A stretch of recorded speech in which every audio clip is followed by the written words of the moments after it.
Hey everybody, this is Deb with Truthification Chronicles, and I'm trying to get this one out. I hope it'll come out okay in the long run because I'm kind of still dealing with the computer issues, but I'll talk more about that at the end in case you don't want to hear about it now.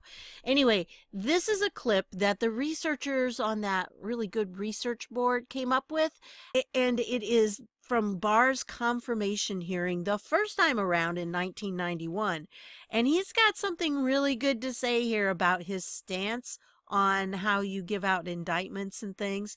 And I think this could be something that would put fear in the Democrats if they've seen this or if they participated in it, because that's the cool thing about this.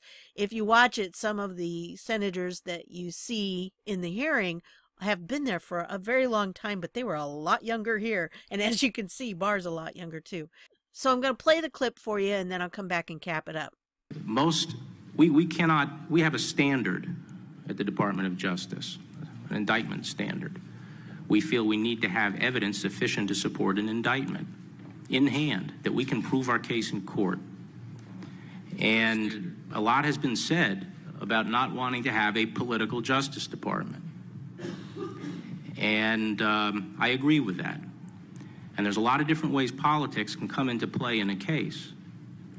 It can be, on the one hand, and I think many of you are thinking of this, you shouldn't sweep anything under the rug. Don't cut anyone a special break. Don't show favoritism. Don't withhold an indictment that should be laid down because of political influence. But there's another side to the coin, and that is, don't hand down an indictment because of political pressure. Don't lower the standard of indictment just because it's politically convenient. That standard, if I become Attorney General, is going to be one standard, and it's not going to be changed for anybody in this country. And I don't care how much political pressure is brought to bear. I don't care what the op-eds say. I don't care what the journalists say if it's not fast enough for them.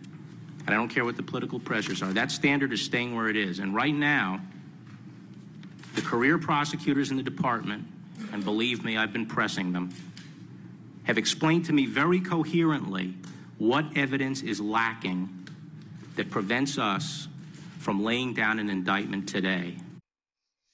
So I think that stance is probably something that the Democrats are not going to like very much right now.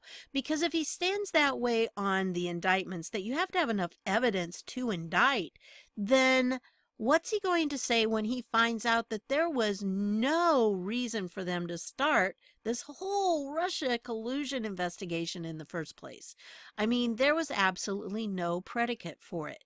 And when he comes across that, and I think he already knows, or at least he suspects that there wasn't any reason to start it, I think he's going to put the hammer down. And, if you watch this hearing, this was really interesting, actually, because, like I said, some of them were there. Some of the senators are the same senators we're seeing now, but they were a lot younger back then. And Chuck Grassley had hair. That was funny.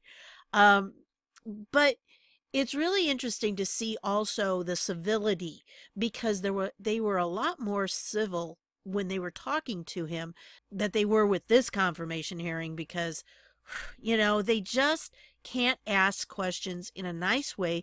They always have to do hit jobs, and they always have to ask questions in a way that make him look guilty of something and almost try to trap him.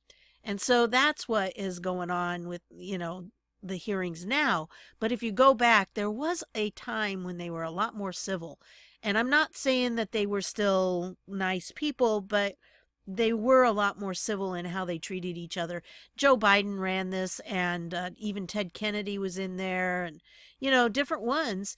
And they really did ask questions that seemed to have some substance to them, unlike now where they are just kind of political targeting. So I really appreciate what he had to say. Now, I want to tell you that something that happened to me when I went to this, the links as always are down below, but I got the actual clip that I showed you from the researchers instead of here because it keeps jumping on me. And I went in here and I put in political, because that was a phrase that he used, And it shows the different places where that is said. And you can see some of these names that look a little familiar, like Leahy and Hatch and, Biden, of course. But anyway, when you see some of the statements he made, they're in different places. And supposedly you can go here and you can click on this. I mean, normally this is what happens. You click on this, it takes you right to the place where he said this, and you can, see what he said. Well, these different places, it seemed like everyone I was trying to watch, it kind of jumped over the statement that he made. And so I don't know what was going on. Maybe it's just my computer, because we're on barely speaking terms right now. So I don't know what happened. And maybe it won't do that for you, but it sure did it for me. It was really glitchy. So, but he made several references to say justice is not and should not be driven by a political timetable, and no political influence whatsoever has been brought to bear on an investigation. He was really dealing with that. And I don't know exactly the situation they were talking about, but there were some things that they were asking about. And, those are legitimate questions. It's just that it's hard for Democrats to understand. And when we have people running the Department of Justice, we expect them to actually follow the rule of law and not to be partisan in what they do. There should not be any political aspect to it. But we know that's not what happened, at least with the last administration. And we think probably with other administrations that it wasn't like that. It is something that can come into the Department of Justice, and I'm glad that they asked the questions, but he took a very strong stance on it. And that could be threatening to a lot of Democrats right now, because they desperately don't want him to find out how all this started and who started it, because we know whose name is at the bottom of all this stuff, right? And so they're trying to protect him, but it's just not going to work. So anyway, I wanted to share that with you. And just for those who are interested, here's the update on the computer situation. The hard drive is dying a slow death. It got to the point last night where it just would not even boot up at all, and nothing I could do, no handstands, none of the stuff would let me. The only option was to reinstall Windows. So I thought, okay, there were just a few files I had not backed up, like the last video and my thumbnails, some of my thumbnails and stuff like that. So it would just be inconvenient for me to have to replace those and to do them over again. And some of my research, the links and things. So I really wanted to try to save it, but that was not an option. So I reinstalled Windows, and it pretty much wiped out all of my programs except for the ones that came with the computer. And of course, all of Microsoft stuff, that all came through. It didn't save my Firefox, but oh yeah, it saved the Windows Edge or whatever. That was installed again. So I had to undo that and stop it from being the main browser. It's just been a day where I've had a lot of things I had to redo, reinstall, and that's what I hate about it, because I'm doing it now, and then I'm going to have a hard drive replaced, which it is under warranty, so that shouldn't be bad, but I don't know if I'm going to have to send it away for a few days or if they can come and do it. But no matter what the case is, I've got to reinstall everything. And so my Pinnacle Studio that I use to do my videos, it was one of them it took out, of course, and it has the screencast in it too.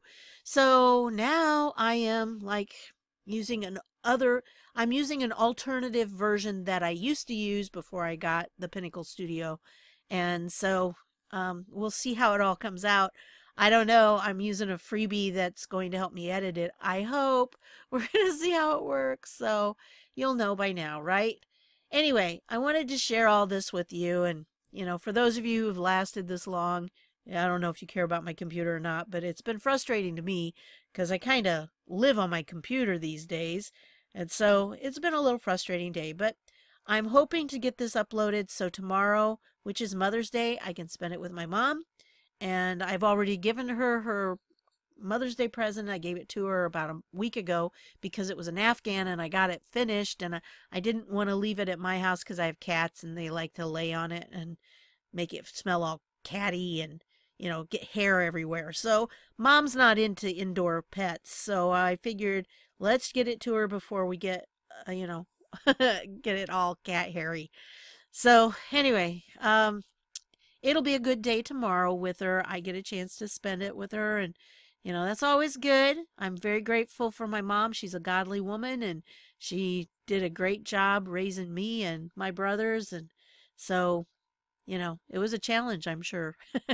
Especially with my brothers, not so much with me, right?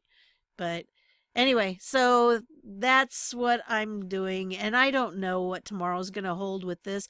I don't know if after I close this thing tonight, if it'll come back on, or I don't know. We're going to find out, I guess.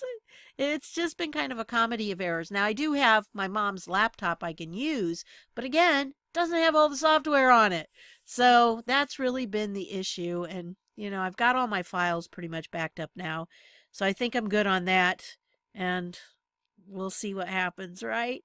So anyway, I wanted to share this with you because I do think it is very eye-opening, and you might want to watch more of the clip of him in this hearing. It just is so different from what we're seeing now with the Democrats. You know, People had a brain back then, I guess, or they at least could be civil even if they disagreed. But wow, not today, huh? A far cry from Jerry Nadler and his bunch. So, anyway, but that's what I've got to share with you, and I want to thank you for stopping by and sticking with me through this. And so, I'll see y'all later. Not sure if it'll be tomorrow, but I'll do the best I can to get one out. So, thanks a lot. Bye.